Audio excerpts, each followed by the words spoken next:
Barry Florescue spent less than $400,000 to take control of the company that fed 800,000 people a day. He had never run a restaurant. 1977. This is what he took. You pushed a nickel into a slot, turned a small chrome knob, and the glass door swung open. Hot apple pie still steaming, or baked beans, or chicken soup. The whole wall worked like that. Dozens of little windows, each one lit from inside, each one showing you the food before you paid for anything. Near the entrance, a woman sat in a glass booth and converted whatever bill you handed her into a pile of nickels. You carried your tray to a table and sat down. Nobody was watching you. Nobody needed a tip. Nobody was judging what you could afford.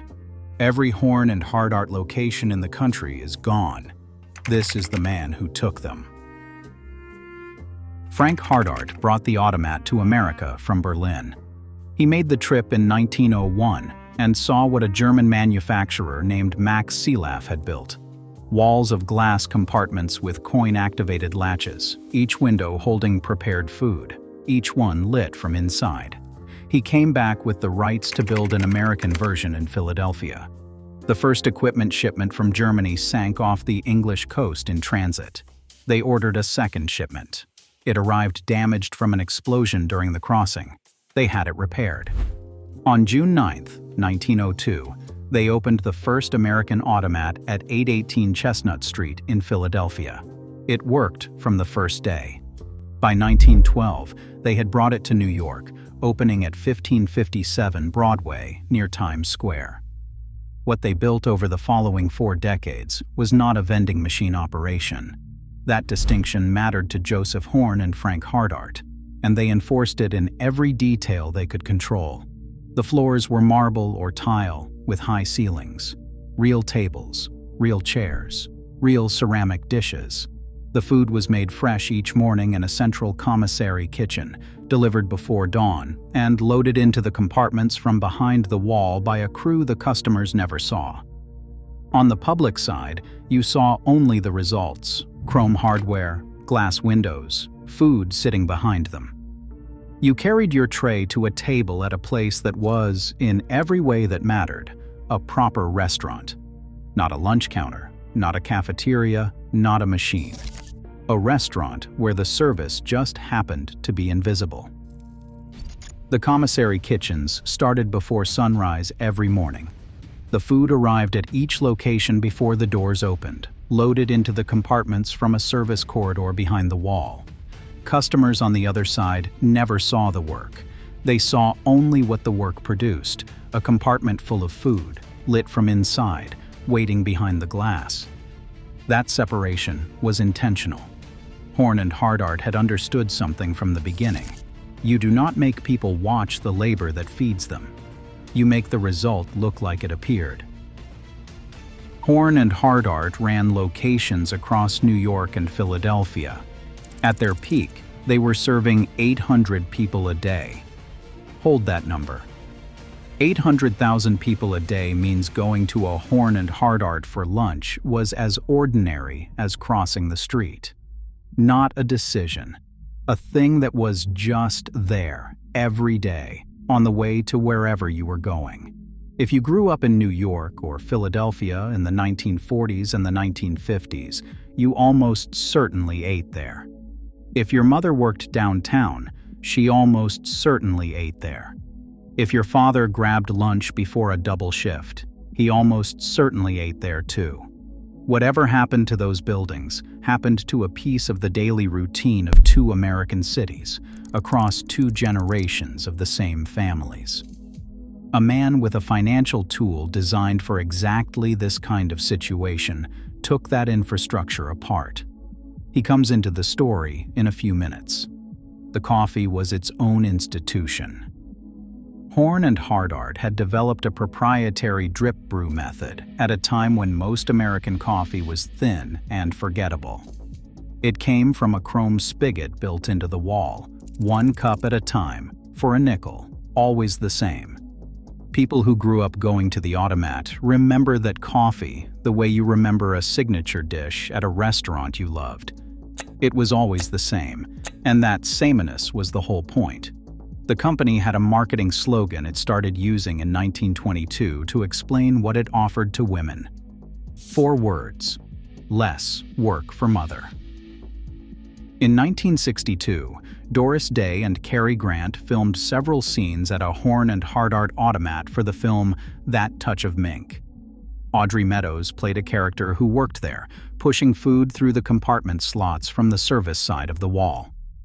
Directors used the automat as a setting because every woman in the audience already knew what it was and what it meant. No explanation needed. No setup. They just put the camera there and the scene read. What Horn and Hardart had built was a room full of transactions where nobody asked how much you had. The price was on the glass before you committed to anything. No tip, no waiter. A working woman on a 45-minute lunch break could walk in, make her choice, sit at a table, and be back at her desk without dealing with anyone. A kid with a few nickels could pick his own food without asking permission. A man on a fixed income could sit at the same table as anyone else. The deal was the same for every person with the right coin. And unlike most of the other restaurants in those cities in that era, the automat enforced that deal. The price on the glass didn't change based on who was reading it. The coin slot didn't ask for credentials. The food was the same food, the table was the same table, and nobody was watching. For a lot of people, that was the only place in their lunch hour where all of that was true at once. By 1953, the New York and Philadelphia operations had grown large enough and different enough from each other that they split into 2 distinct public companies. One on the American Stock Exchange for the New York business, one on the Philadelphia Exchange for Pennsylvania. 2 companies, one name, one brand, one coffee recipe, the same chrome hardware. The New York company was the larger of the 2. It is the one this story is about. The problem had been built in from the start. Horn and Hardart designed their entire pricing system around a single coin, a nickel. A cup of coffee was a nickel. Every price at every location was set in exact 5-cent increments, and the coin slots only accepted nickels. That worked when a nickel was worth something. By 1960, a cup of coffee that had sold for a nickel in 1930 could not be sold for a nickel anymore. The margin was gone. Horn and Hardart started converting their coin slots to accept larger denominations. They tried dimes, but every adjustment introduced friction to a system that people had valued because it had none. The whole point had been that the transaction was invisible. A coin went in, food came out, the math was already done. Every workaround reminded customers that the math no longer worked the way it used to. They felt the difference, and they noticed. Behind that, a second problem was building. The commissary kitchens had always run on workers willing to do careful, repetitive food preparation for modest wages. After the Second World War, those workers had better options. Manufacturing plants across the region offered steadier hours and higher pay than restaurant prep work, and workers took those jobs. Horn and Hardart had to raise wages to stay staffed. The coin slot pricing made it almost impossible to raise menu prices fast enough to cover the difference. A third pressure came from outside. In the late 1950s and into the 60s, McDonald's, Burger King, and their competitors spread through American cities. They were also built around speed and low prices, but designed from the start for post-war economics. Disposable packaging meant no dishwashing. Standardized menus meant simpler prep. Counter service was faster than working through a wall of coin slots. Fast food was built for the new reality. The automat had always been faster than a sit-down restaurant. Counter service at a fast food chain was faster still. And fast food chains were consistently undercutting them on price. Horn and Hardart tried to respond. They introduced cafeteria-style service at some locations. They raised prices gradually and watched foot traffic fall. They closed underperforming locations and watched the surviving ones carry more of the overhead burden. The company that had served 800,000 people a day was losing the argument year over year through the 1960s and into the 70s. By 1970, Horn and Hardart was losing roughly $3 million a year. The chrome machinery was aging. The neighborhoods around the original Manhattan locations had changed, and the lunch crowds had changed with them. The company needed someone to decide what it was going to become. What it got was Barry Florescue. Florescue had spent the 1960s as a real estate and hotel investor, acquiring and managing hotel properties. He wasn't a restaurant operator. He'd never run a lunch counter or a commissary kitchen. He understood distressed assets. He understood real estate value trapped inside struggling companies, and he understood one financial mechanism in particular very well: a proxy fight. The way it works, you don't buy the company. You buy enough of it that the other shareholders will listen to you, and then you go to them and you say, "Vote with me. Vote out the current board. Put me in charge." If you get enough votes, you win control without ever paying full price for what you're taking. It works when there's a gap between what a company means to the people who use it every day and what it costs to buy just enough of it to take it in a different direction. Horn and Hardart fit that description precisely. The company was losing $3 million a year. Losing companies have depressed stock prices. A depressed stock price is what makes 4% affordable. The institution was worth far more to the people who ate there every day than it was on the open market, and the open market was the only price that mattered in a proxy fight. Florescue understood that gap before he bought a single share. Florescue bought 4% of Horn and Hardart for less than $400,000. 4%. Less than $400,000. For a company that had been feeding people in New York and Philadelphia since 1902. For the commissary kitchens and the glass booths and the marble floors and the chrome spigots and the coffee recipe and the careers of everyone who'd spent their working lives inside those walls. He won the vote. Chairman Fred Guterman resigned. In 1977, Barry Florescue was in control of Horn and Hardart. Here is what most accounts leave out. By the time he won that vote, the conversion to Burger King had already started without him. Horn and Hardart had signed a development agreement with Burger King in 1973. Between 1974 and 1977, before Florescue took control, 13 automat locations had already been converted to Burger King franchises under the previous management. He did not start the program. He inherited it. He already held the exclusive Manhattan franchise rights for Burger King, and he knew exactly what completing it was worth. If you are watching this channel for the first time, subscribe. This is what we do here. We find the name the other videos leave out. The next one is already in production. Through the late 1970s and into the 80s, the remaining automat locations converted one by one. Glass compartments came out, and Burger King signs went up.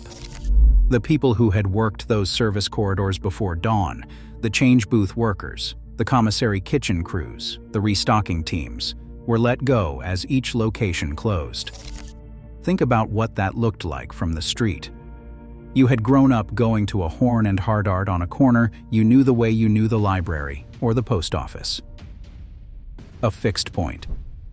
A place that had been there your whole life, and your parents' lives before yours. One day, it was there. Not long after, it was a Burger King. 13 locations had already flipped before Florescue even took control. By the time he was done, it was all of them. By 1978, 1 year after the proxy fight, the company was profitable. Burger King franchise revenue is what made that happen. By the mid-1980s, all but one automat location had been converted.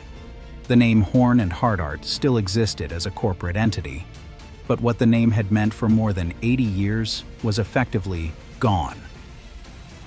The standard version of this story ends with, "Economics changed. Fast food won. The company adapted." That's accurate. It just leaves out who made the specific decisions and what they cost the people who worked there.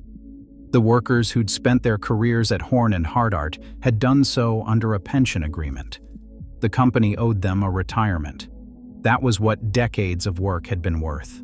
The people who made change in the glass booths every morning, the kitchen crew who had the compartments loaded before dawn, the workers in the service corridors who kept the windows full, none of them were temporary help. They'd built careers at a place that had felt permanent, because for most of their working lives, it had been. On September 30th, 1977, the same year Florescue took control, the Horn and Hardart pension plan was terminated. The Pension Benefit Guarantee Corporation assumed trusteeship in April of 1978. Workers who'd spent years on the service side of that wall were left holding claims against a company now primarily running Burger King franchises. There was a lawsuit. Florescue settled it by raising $2 million through a public stock sale. What had started with less than $400,000 in stock had ended with control of the company, the conversion of its locations, and the termination of its pension. Control had shifted, and the consequences fell on the employees. What remained in New York by the late 1980s was one location, 200 East 42nd Street. The glass compartments were still there. But by then, the place had become as much a curiosity as a working lunch counter. People came to look at what it had been. The last automat closed on April 9, 1991. There were lines outside 200 East 42nd Street that morning. People had heard it was the last day. Some had come for the first time in years. Some hadn't been inside in decades. They came because they'd been brought there as children, handed a few nickels, and told to pick their own lunch. They came to stand in the same spot one more time. The room looked the way it had in photographs from the 40s and 50s. For a few hours on April 9, 1991, it was full again. Then it closed. After April 9th, a Gap clothing store moved into that space. A 35-foot section of the original automat wall, the glass compartments and the chrome hardware, was donated to the Smithsonian. It went into storage rather than onto any display floor. The market pressures on Horn and Hardart were real. Inflation had gutted the nickel pricing system, labor costs were rising, and fast food chains were undercutting them year over year. Other food service companies faced those same pressures and survived. Plenty of them are still open. What Horn and Hardart had not been built to defend against was a proxy fight. The whole mechanism is built for a specific kind of gap, the distance between what something means to the people who rely on it and what it costs to buy enough shares to change what it is. The automat worked for a lot of people who did not always get treated well at other lunch counters. A woman eating alone did not have to manage a waiter's attention. A kid could pick his own food without asking anyone's permission. A man watching every dollar could sit at a real table and eat a hot meal with no tip and no minimum. The people stocking those windows before dawn were doing the same kind of work Audrey Meadows played in That Touch of Mink. They just never appeared on the customer side of the glass. The food appeared. The labor did not. Horn and Hardart had been paying into that pension for years. That is not what a company does when it is planning to walk away. It is what a company does when it plans to be around. Barry Florescue paid less than $400,000 for a 4% stake, ran a proxy fight, and got control. The pension got terminated. The locations converted. Most accounts describe this as a company adapting to changed economics. That is part of it. It is not the whole story. The story is that a man bought 4% of a 75-year-old institution for less than $400,000, ran a proxy fight, and walked out in control. He already held the exclusive Manhattan Burger King franchise rights. Within about a year, a company losing $3 million a year was profitable. Burger King revenue is what made that happen. He settled the pension claims for $2 million through a public stock sale and moved on. The last automat closed on April 9, 1991. A Gap store opened in the space on 42nd Street. A 35-foot section of chrome and glass is at the Smithsonian, in storage, not on display. The Philadelphia operation survived slightly longer as a name. It went bankrupt in the early 1990s. There was no organized closing, no last day anyone announced, no lines outside. The Horn and Hardart name in Philadelphia just faded out. The nickel is gone.